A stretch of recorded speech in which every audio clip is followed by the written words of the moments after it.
வணக்கம். ராஜராஜன் வாசன் இந்திய மறுமலர்ச்சி இயக்கம், ராஜராஜன் தர்பார். நாட்டின் நிகழ்ச்சிகள், பத்திரிகை செய்திகள் ஆகியவற்றை பற்றி என்னுடைய கருத்துக்களை மக்கள் மன்றத்தில் பகிர்ந்து கொள்ளும் இந்த நிகழ்ச்சி. இன்றைக்கு ஒரு வித்தியாசமான ஒரு தலைப்பில் நம்ம பார்க்கலான்னு இருக்கிறேன். அதாவது ஒவ்வொரு பத்திரிகையிலையும் வாசகர்களின் பக்கம் என்று ஒன்று இருக்கும். வாசகர்கள் அவங்களுக்கு தேவையான, அவங்களுக்கு விருப்பப்பட்டவற்றை லெட்டர்ஸ் டு தி எடிட்டர்னு சொல்லுவோம் இல்லையா, அதை எழுதுவாங்க. அது பத்திரிகை அதை பிரசுரிக்கும். இதில் சில விஷயங்களை பற்றி பார்க்கும்போது இந்த வாசகர்களை கருத்து சில இது நல்லதாக இருக்கும், கரெக்டாக இருக்கும். சில சமயத்தில் அதுக்கு அந்த அளவுக்கு சரியாக இல்லாத ஒரு கருத்தை சில டைம் பப்ளிஷ் ஆகும். அதுக்கு பதில் எப்படி கொடுக்குறதுங்கிறது ஒரு சின்ன எண்ணம் என் மனசில் இருந்தது. அப்படிப்பட்ட எனக்கு இந்த நிகழ்ச்சி போது அந்த மாதிரி சில வாசகர்கள் எழுதுகின்ற, சில பத்திரிகைகளுக்கு சில வாசகர்கள் எழுதுகின்ற கருத்துக்கு என்னுடைய மறு கருத்தாக சிலவற்றை பதிவு செய்யலாம் என்று எண்ணினேன். ஆகவே அந்த வகையில் இது ஒரு முதல் முயற்சி என்று சொல்லலாம். இன்றைக்கு தினமலர்ல ஒரு வாசகர் ஒருத்தர் எழுதுகிறார். இது உங்கள் இடம் என்று ஒரு இடம் இருக்கும். அதில் வாசகர்கள் அவங்களுக்கு வேண்டிய கருத்துக்களை எழுதுவாங்க. அதில் ஒரு வாசகர் எழுதியிருக்காரு. என்னன்னா, இந்த முதல்வரின் முகவரி அப்படிங்கிறது ஒரு தமிழ்நாடு அரசின் கீழே செயல்படக்கூடிய ஒரு சிஎம் செல் என்று சொல்வார்கள் முன்னாடி. அதை பற்றி அவர் எழுதிக்கிறார். அதாவது அவர் என்ன எழுதுறாருன்னா, சில காலம் முன்னாடி சில வருடங்களுக்கு முன்னால் இந்த சிஎம் செல் அப்படிங்கிற ஒரு செல் இருந்தது. அது மக்கள் கிட்ட இருந்து வருகின்ற கம்ப்ளைண்ட்ஸ் எல்லாத்தையும் டிஸ்ட்ரிக்ட் கலெக்டருக்கு அனுப்புவாங்க. அது அவர்கள் அதுக்கு சரியான நடவடிக்கை எடுத்து ஒரு மாதத்துக்குள் தீர்வு வந்துவிடும். ஆனால் இப்பொழுது அந்த மாதிரி நடப்பதில்லை. இப்பொழுது வருகின்ற புகார்களை எல்லாம் அந்தந்த துறைக்கே இவர்கள் அனுப்பி விடுகிறார்கள். அதாவது இன்றைக்கு பேர் மாற்றப்பட்டிருக்கிறது. சிஎம் செல்லுங்கிறது இன்றைக்கு முதல்வரின் முகவரி அப்படிங்கிற மாதிரி ஒரு அமைப்பு இருக்கிறது. இப்போ இதுல கிடைக்கிற அந்த புகார்கள் எல்லாம் அந்தந்த துறைக்கே அனுப்பி விடுகிறார்கள். ஆகவே அந்த மக்கள் துறையை பற்றிய ஒரு குறையை சொல்லும்போது அந்த துறைக்கே அந்த குறையை பற்றி அனுப்பினால் அவர்கள் என்ன நடவடிக்கை எடுப்பார்கள்? அந்த துறையை பற்றி ஒரு குறை சொன்னால் அவர்கள் மூடி மழக்க தான் பார்ப்பாங்க. அதில் இருக்கிற அவங்க சரியான ஆக்ஷன் எப்படி எடுப்பாங்க அப்படிங்கிற மாதிரி ஒரு கருத்தை தெரிவித்திருக்கிறார். முன்னாடி ஒரு மாசத்திலேயே எல்லாத்தையும் நடந்த மாதிரியும் இப்பொழுது எதுவுமே நடக்காத மாதிரியும் ஒரு பிரம்மத்தை அவர் அதுல பிரதிபலித்திருக்கிறார். இதை பற்றி என்னுடைய கருத்துக்கள் மட்டும் கொஞ்சம் சொல்லணும்னு நினைக்கிறேன். அதாவது முன்னாடி எப்படி இருந்ததுன்னா, கம்ப்ளைண்ட்ஸ் வாங்குவாங்க. வாங்கிட்டு அந்தந்த டிஸ்ட்ரிக்ட் கலெக்டருக்கு இவங்க அனுப்புவாங்க. அந்த டிஸ்ட்ரிக்ட் கலெக்டர் அந்த கம்ப்ளைண்ட் என்ன ஆக்ஷன் எடுக்கணும் எடுத்து பதில் திரும்பி இந்த சிஎம் செல்லுக்கு அனுப்புவாங்க. அது க்ளோஸ்னா க்ளோஸு, முடிஞ்சது, இல்லாட்டி அது அட்டன் பண்ணுவாங்க. இது மெத்தட். இப்போ என்ன, இப்போ கரண்ட் அரேஞ்ச்மெண்ட் என்னன்னா, லாஸ்ட் ஃபியூ இயர்ஸ்ல இந்த கம்ப்ளைண்ட்ஸ் பார்க்கறதுக்குன்னே ஒரு தனி ஐஏஎஸ் லெவல் அதிகாரி ஒருத்தர் தனியாக நியமிக்கப்பட்டிருக்கிறார். இங்கதான் நம்ம கவனிக்கணும். முன்னாடி தனி அதிகாரி கிடையாது, ஒரு அமைப்பு மட்டும் தான் இருக்கும். அவங்க ஜஸ்ட் ஒரு போஸ்ட் பாஸ் டியூட்டி மாதிரி பண்ணுவாங்க. கம்ப்ளைண்ட் ரிசீவ் பண்ணுவாங்க, அப்படியே எடுத்து அந்த டிஸ்ட்ரிக்ட் கலெக்டருக்கு அனுப்பிச்சு விட்ருவாங்க. அவ்வளோதான். அவங்க அப்புறம் ரிப்போர்ட் கொடுப்பாங்க, அது இங்கே க்ளோஸ் பண்ணுவாங்க. ஆனால் இப்போ என்ன பண்றாரு, இந்த புதிய முதல்வரின் முகவரி என்ற அமைப்பின்ல ஒரு செப்பரேட் ஐஏஎஸ் அதிகாரி, அவர் இன்சார்ஜா is made in charge of the all complaints. அவரே ஒரு ஐஏஎஸ் அதிகாரி வாங்கி எல்லா துறைகளுக்கும் அனுப்புறாரு. என்ன டிபார்ட்மெண்ட்டு, ரோடு பற்றி புகார்னா ரோடு டிபார்ட்மெண்ட்டு, போக்குவரத்து துறை, மருத்துவம்னா மருத்துவரை, சுகாதாரம் சம்பந்தப்பட்ட சுகாதாரத்துறை, குடிநீர் வாரியம் பற்றினா குடிநீர் வாரியத்துக்கு, அதுபோல் எல்லா விதமும் அந்தந்த துறைகளுக்கு அனுப்பி அந்த இதை அவங்க சரி செய்யறா பார்த்து அதை இங்க க்ளோஸ் பண்றாங்க. ஸோ இதுல என்னன்னா, முன்னாடிக்கு இதுக்கு என்ன டிஃபரன்ஸ் பார்த்தீங்கன்னா, முன்னாடி தனி ஆஃபீஸர் இல்லாதனால கம்ப்ளைண்ட்ஸ் அந்தந்த டிஸ்ட்ரிக்ட் கலெக்டருக்கு தான் அனுப்பி அவர் பார்க்க வேண்டியா இருந்தது. அவர் ஃபர்தர் டிபார்ட்மெண்ட்டை கோஆர்டினேட் பண்ணுவார். இப்போ இதுக்குன்னு ஒரு ஆஃபீஸர் தனியா இருக்கிறனால இவரே டைரக்டா டிபார்ட்மெண்ட்டுக்கு அந்தந்த டிபார்ட்மெண்ட் அனுப்பி அவர் அதோட ஃபீட்பேக்கை அவர் மானிட்டர் பண்றாரு. திஸ் இஸ் மோர் எஃபெக்டிவ் தான். ஏன்னா இதுக்குன்னு ஒரு ஐஏஎஸ் ஆஃபீஸர் இருக்கும்போது எல்லாரும் இவருக்கு ஆன்சரபிள், ஃபார்வர்ட் பண்ண கம்ப்ளைண்ட் கம்ப்ளைண்ட் முடிஞ்சதா இல்லையா, ஒரு வாரத்துக்குள்ள ஒரு மாசத்துக்குள்ள அது முடிக்கணும்னு சொல்லிட்டு ஒரு டார்கெட். அதை தவிர்த்து இங்க வந்து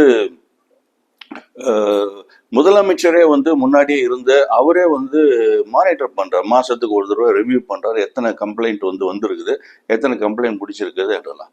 ஆனால் அதிமுக ஆட்சியில வந்து பாத்தீங்கன்னா இந்த மாதிரிலாம் கிடையாது. அந்த முன்னாடி ஆட்சியில இந்த மாதிரி வகையில் கிடையாது. அவங்க வந்து ஜஸ்ட் ஃபார்வர்ட் பண்ணுவாங்க, அதுக்கப்புறம் முடிஞ்சதுன்னா அதை கம்ப்ளைண்ட் பண்ணி க்ளோஸ் பண்ணுவாங்க. ஆனால் இப்போது வந்து முதல்வரே வந்து அதை வந்து மானிட்டர் பண்ணி அது வந்து எந்த அளவுக்கு கம்ப்ளைண்ட் க்ளோஸ் ஆயிருக்கு முடியிருக்குங்கிறத அவர் பார்க்குறாரு அவர். ஸோ அந்த வகையில் வந்து இந்த வாட்டி இருக்கிற இது வந்து இது டபுள் சிறப்பு என்று சொல்லலாம். ஒரு செப்பரேட் ஐஏஎஸ் ஆஃபீஸ் இருக்கிறார், that is reviewed by CM directly எல்லா கம்ப்ளைண்ட்ஸும். ஸோ அதனால இந்த மெத்தட் வந்து சிறப்பு தான். ரெண்டாவது வந்து கம்ப்ளைண்ட்ஸ் வந்து அந்த துறைக்கே அனுப்புனா அவங்க எப்படி அதை வந்து ஆக்ஷன் எடுப்பாங்க? துறை அதிகாரி மேலே மக்கள் ஒரு கம்ப்ளைண்ட் கொடுத்தா அந்த துறை அதிகாரியே அந்த துறை அதிகாரிக்கே அனுப்புனா அவர் எப்படி அந்த துறையில் இருக்க மற்றொரு அதிகாரி மேல நடவடிக்கை எடுப்பார் அப்படின்னு இவர் கேள்வி கேட்டிருக்கிறார். இது வந்து கொஞ்சம் அர்த்தமில்லாத ஒரு வாதமாக தெரிகிறது. இப்போ ஒரு மெட்ரோ வாட்டர் பத்தி ஒரு கம்ப்ளைண்ட் ஒருத்தர் வந்து கம்ப்ளைண்ட் கொடுக்குறாங்கன்னா அந்த கம்ப்ளைண்ட் வந்து சிஎம் செல்க்கு வருதுன்னா, சிஎம் செல்னா இப்போது முதல்வரின் முகவரி, அதை வந்து என்ன பண்ணணும், அந்த மெட்ரோ வாட்டருக்கு தான் அனுப்ப முடியும். அதை வந்து கொண்டு எலக்ட்ரிசிட்டி டிபார்ட்மெண்ட்டோ மற்றவர்களுக்கு அனுப்ப முடியாது. அந்தந்த துறைக்கு சம்பந்த கம்ப்ளைண்ட்ஸ் அந்தந்த துறை அதிகாரிகிட்ட தான் அனுப்பணும். அப்போதான் அதை வந்து அட்டன் பண்ண முடியும். அது கம்ப்ளைண்ட்டை பொறுத்த வரைக்கும் 3 விதமான கம்ப்ளைண்ட்ஸ் எடுத்துக்கலாம். ஒன்று வந்து அந்த பிரச்சனை தீர்க்கப்படவில்லை, தீர்த்து தாருங்கள் அப்படின்னு கொடுக்குற மாதிரி ஒரு டைப் ஆஃப் கம்ப்ளைண்ட். அது வந்து கண்டிப்பா அந்த துறை அதிகாரிக்கு தான் போகணும், துறை தான் அதை சரி செய்ய முடியும். ரெண்டாவது, நான் எதுக்காக சொல்றேன்னா, இவர் வந்து அந்த துறைக்கு அனுப்புறதே தப்புன்னு சொல்றாரு இந்த வாசகர். அதுக்காக தான் இந்த ஆர்குமெண்ட் பண்றேன் நான். அதாவது ஒரு முதல் டைப் ஆஃப் கம்ப்ளைண்ட், ஒரு பர்டிகுலர் டிபார்ட்மெண்ட்ல ஏதாவது ஒரு பிரச்சனைனா அந்த பிரச்சனையை வந்து அந்த துறைக்கு அனுப்புறாங்க, அதுவும் வந்து சரி செய்யணும். ஏன்னா அந்த பிரச்சனை அந்த துறை தான் சரி செய்ய முடியும். அதுதான் ரெண்டாவது டைப் ஆஃப் கம்ப்ளைண்ட் என்னன்னா, அந்த துறையில் இருக்கிற சில லோயர் லெவல் ஆபீஷியல்ஸ் சரியாக செயல்படவில்லை, அதனால் என்னோட பிரச்சனை தீரவில்லை அப்படின்னு ஒரு கம்ப்ளைண்ட் வந்ததுன்னா இதை வந்து அந்த மேல் அதிகாரி வந்து கீழ் அதிகாரி மேல, அலுவலர்கள் மேல நடவடிக்கை எடுக்கணும். அதுவும் அந்த டிபார்ட்மெண்ட் தான் எடுக்க முடியும். டிபார்ட்மெண்டோட மேல் அதிகாரி கீழ் அதிகாரி மேலேயோ கீழ் அலுவலர்கள் மேலேயோ எடுக்கலாம். ஸோ அதுவும் அந்த டிபார்ட்மெண்ட்டுக்கு தான் அனுப்ப முடியும் அந்த கம்ப்ளைண்ட். இன்னொரு டிபார்ட்மெண்ட் அனுப்பி பிரயோஜனம் கிடையாது. மூன்றாவது டைப் ஆஃப் கம்ப்ளைண்ட், அதாவது இந்த துறை அதிகாரி காசு வாங்கிட்டார், லஞ்சம் வாங்கிட்டார் அப்படிங்கிற மாதிரி ஒரு இது வந்ததுன்னா அதை என்ன பண்ணணும், அதை வந்து நம்ம வந்து வேற விதத்துல அனுபவிக்கணும். அதாவது அந்த மாதிரி ஒரு கம்ப்ளைண்ட் லஞ்சம் அப்படி வந்ததுன்னா இவங்களே வந்து என்ன பண்ணுவாரு, இந்த முதல்வரின் முகவரியில் இருக்கிறார் இல்லையா, அவர் வந்து ஆபீசர் வந்து லஞ்ச ஒழிப்புத்துறைக்கு அனுப்பிச்சிடுவாங்க. அந்த துறைக்கு அனுப்ப மாட்டாங்க. இந்த காசு வாங்கின சம்பந்தப்பட்ட புகார்கள் எல்லாம் அந்த துறைக்கு டைரக்டா போவாது, அது லஞ்ச ஒழிப்புத்துறைக்கு காமனா போகும். அவர் வந்து இன்வெஸ்டிகேட் பண்ணி அதை வந்து சரி பண்ணுவாங்க. ஸோ அந்த வகையில் இந்த மெத்தட் வந்து very very simple and effective method தான். இதில் வந்து எந்த சந்தேகமும் கிடையாது. அதுக்கப்புறம் நான் ஏற்கனவே சொன்ன மாதிரி அந்தந்த கலெக்டர் பண்றதுக்கு பதில் நிறைய கலெக்டர் பதில் இங்கே ஒரு ஐஏஎஸ் ஆஃபீஸர் கண்ட்ரோல் இருக்கா, முன்னாடி அந்த மாதிரி கிடையாது. ஒரு தனி அலுவலர் தான் இருப்பாங்க ஒழிய ஒரு ஐஏஎஸ் லெவல் ஆஃபீஸர் இப்போ வந்து ஸ்பெசிஃபிக்காக இந்த ஆட்சியில் வந்து அது போட்டிருக்கிறாங்க. அது வந்து மோர் எஃபெக்டிவ் ரிசல்ட் வரதுக்காக. அதுக்கடுத்து அந்த ஆட்சியில் வந்து ஒரு மாசத்துல எல்லா கம்ப்ளைண்ட்டும் முடிஞ்சது அப்படின்னு சொல்றாரு. அது வந்து அதிகமாக ஏற்றி சொல்லப்பட்டது என்று சொல்லலாம். எல்லா விதமான கம்ப்ளைண்ட்ஸும் ஒரு 20 to 30% அந்த ஆட்சியிலும் சரி இந்த ஆட்சியிலும் சரி 20 to 30% தான் கம்ப்ளைண்ட் சரி பண்ணுவாங்க ஒழிய மீதி அப்படியே தான் இருக்கும். அதை வந்து சரி பண்ணணும், அது வேற விஷயம். அதுக்காக அந்த காட்சியில் வந்து ரொம்ப சிறப்பாகவும் இந்த காட்சியில் எதுவுமே நடக்கலன்ற மாதிரி அவர் எழுதியிருக்கிறது சட்டம் சரியில்லை என்பது என்னுடைய கருத்து. அதுக்கப்புறம் பொதுவாக நான் வந்து ஒரு கருத்தை சொல்லணும்னு நினைக்கிறேன். அதாவது இந்த சிஎம் செல்லோ இல்லாட்டி சென்ட்ரலைஸ் கம்ப்ளைண்ட்ஸ் வந்து ஒரு கம்ப்ளைண்ட் வந்து மக்கள் கொடுக்குறாங்கன்னா அந்த கம்ப்ளைண்ட்டை வந்து அவங்க வந்து இம்மிடியேட்டாக பர்சீவ் பண்ணி அதை கிளியர் பண்ணணும், அதில் ஒன்றும் சந்தேகம் இல்லை.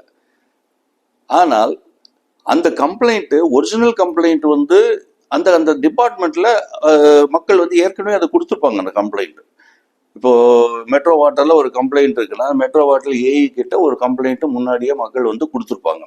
அந்த ஏஇ வந்து அது சரியா அட்டன் பண்ணாதனால ஒரு பாதிக்கப்பட்ட மக்கள் என்ன பண்றாரு, சிஎம் செல்லுக்கு அனுப்புறாரு. இந்த மாதிரி இந்த கொரட்டூர் பகுதியில் இந்த இடத்துல இந்த கம்ப்ளைண்ட் கொடுத்தேன், குடிநீர் சம்பந்தப்பட்ட இவருன்னு அட்டன் பண்ணல அப்படின்னு சிஎம் செல்லுக்கு போகுது.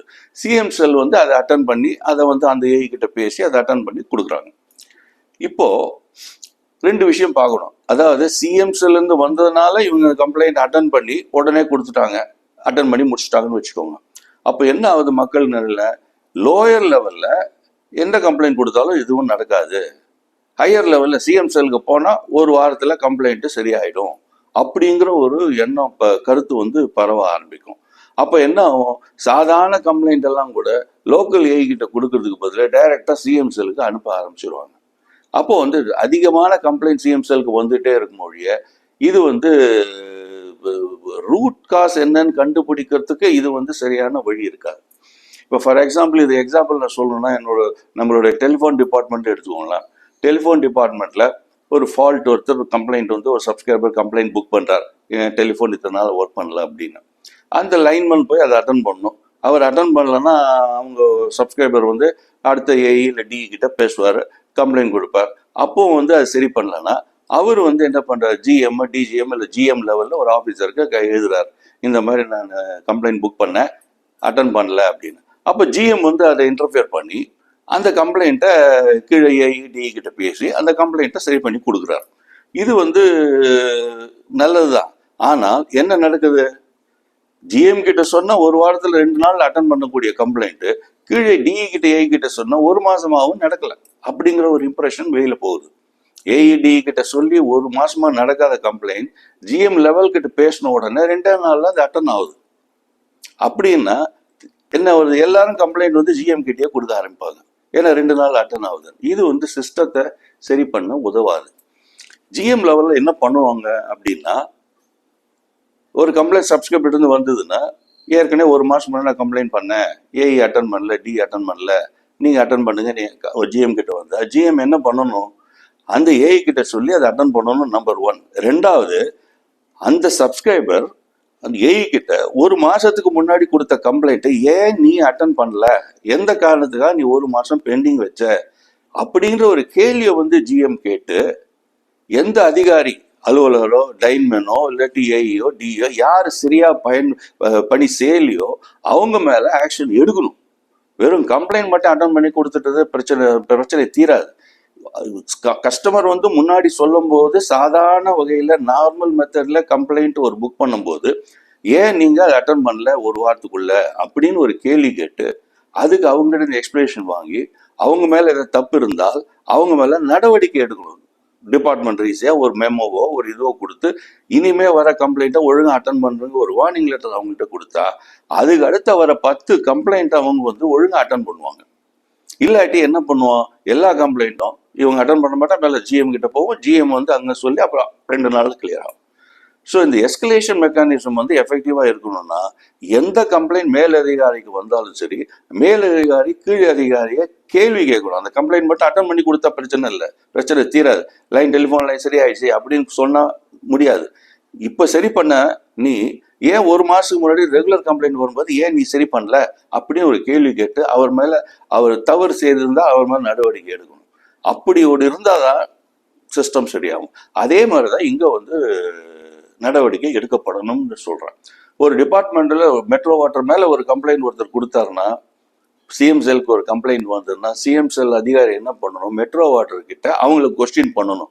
ஒரு மாதத்துக்கு முன்னாடி உங்ககிட்ட இவர் கம்ப்ளைண்ட் கொடுத்துருக்கிறார், நீங்கள் ஏன் அவர் அட்டன் பண்ணல, அவர் அட்டன் பண்ணா நீங்கள் அட்டன் பண்ணனால இன்னைக்கு வந்து சிஎம் செல்லுக்கு வந்துருக்குது, இது அட்டன் பண்ணி கொடுங்க.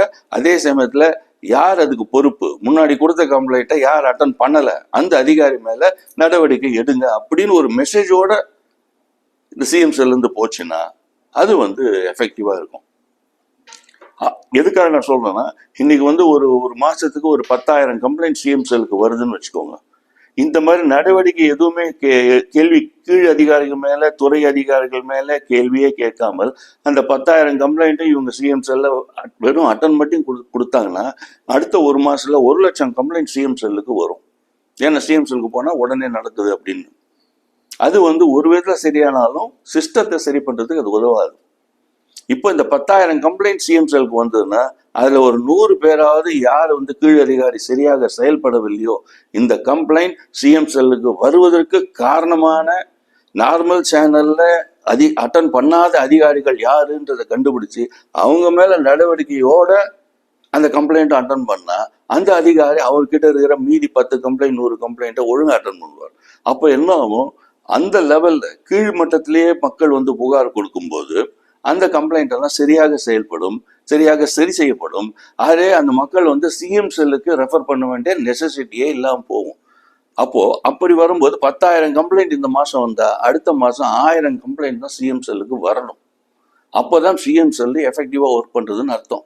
இந்த மாசம் 10,000 கம்ப்ளைண்ட் ரிசீவ் பண்ணோம், 10,000 கம்ப்ளைண்ட்டை ஒரு வாரத்துல ஒரு மாசத்துல கிளியர் பண்ணிட்டோம் அப்படின்னு சொல்லிட்டு அடுத்த மாசம் 1,00,000 கம்ப்ளைண்ட் சிஎம் செல்லுக்கு வந்ததுன்னு அர்த்தம்னா அந்த 10,000 கம்ப்ளைண்ட்டை சிஎம் செல் சரியா ஹேண்டில் பண்ணல, அதற்கான அதிகாரிகளை அவர்கள் வந்து சரியாக கண்டிக்கவில்லை, தண்டிக்கவில்லை என்ற அர்த்தம். இந்த மாசம் 10,000 கம்ப்ளைண்ட் வந்து அந்தந்த சம்பந்தப்பட்ட அதிகாரிகள் சரியாக கண்டிக்கப்பட்டால் கம்ப்ளைண்ட் சரி செய்வதோட அடுத்த மாசம் 1000 கம்ப்ளைண்ட் தான் சிஎம் செல்லுக்கு வரும்.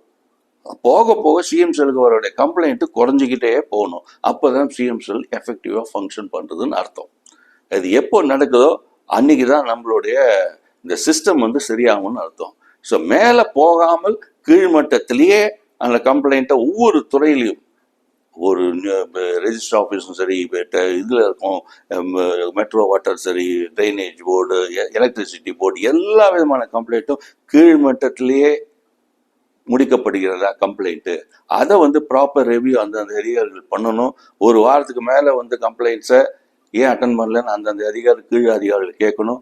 அதே சமயத்தில் சிஎம் செல்லிருந்து வர கம்ப்ளைண்ட்டும் சரி, மற்ற ரெகுலர் கம்ப்ளைண்ட்ஸும் அந்தந்த டிபார்ட்மெண்ட் சரியா அட்டன் பண்ணாங்களா அப்படிங்கிறதையும் சிஎம் செல்லிருந்து மானிட்டர் பண்ணணும். அதுக்கப்புறம் சிஎம் செல்ல வந்த கம்ப்ளைண்ட்டை அட்டன் பண்ணணும். அதுக்கு வேண்டிய அதிகாரிகள், அதுக்கு காரணமான அதிகாரிகள், சிஎம் செல்லுக்கு இந்த கம்ப்ளைண்ட் வருவதற்கு காரணமான அந்த லோயர் லெவல் அஃபீஷியல் மேல ஆக்ஷனும் எடுக்கப்படணும். சிஎம் செல்லுக்கு ஒரு கம்ப்ளைண்ட் வந்தால் கண்டிப்பாக யாராவது ஒரு அஃபீஷியலோ ஒரு ஆஃபீஸரோ அதுக்கு ரெஸ்பான்சிபிள் ஃபிக்ஸ் பண்ணணும். அப்போ எல்லாரும் பயந்துகிட்டு சிஎம் செல்லுக்கு எங்க இவங்க மக்கள் போயிடுவாங்களோ அப்படின்னு பயந்துகிட்டு அவங்க வந்து ஒழுங்கா செய்வாங்க. அவங்க கிட்ட வர கம்ப்ளைண்ட்ஸ் வந்து ஒழுங்கா அட்டன் பண்ணுவாங்க. அதுதான் சிஸ்டமை சரி பண்றதுன்னு அர்த்தம். ஆகவே சிஎம் செல்ல இன்றைக்கு சீஃப் மினிஸ்டர் இத்தனை கம்ப்ளைண்ட் நான் கிளியர் பண்ணிட்டோம், இத்தனை கிளியர் பண்ணணும்னு பெருமையா பேசிட்டு இருக்கிறார். அது வந்து அது பெருமைப்படுறதுக்கு அது எதுவுமே இல்லைன்னு நான் சொல்ல முடியும். என்னால் கம்ப்ளைண்ட்டே வரலன்னு எப்போ சொல்றாரோ அப்போதான் வந்து சிஎம் செல் சரியா ஃபங்க்ஷன் பண்றதுன்னு அர்த்தம். டிபார்ட்மெண்ட்லாம் ஒழுங்கா ஃபங்க்ஷன் பண்றோம், அரசு எந்திரம் ஒழுங்காக ஃபங்க்ஷன் பண்றதுன்னு அர்த்தம். சிஎம் செல்லுக்கு ஒரு கம்ப்ளைண்ட் கூட வராமல் இருந்தால்தான் அந்தந்த டிபார்ட்மெண்ட் அவங்களுடைய வேலையை ஒழுங்கா செய்யறாங்கன்னு அர்த்தம்.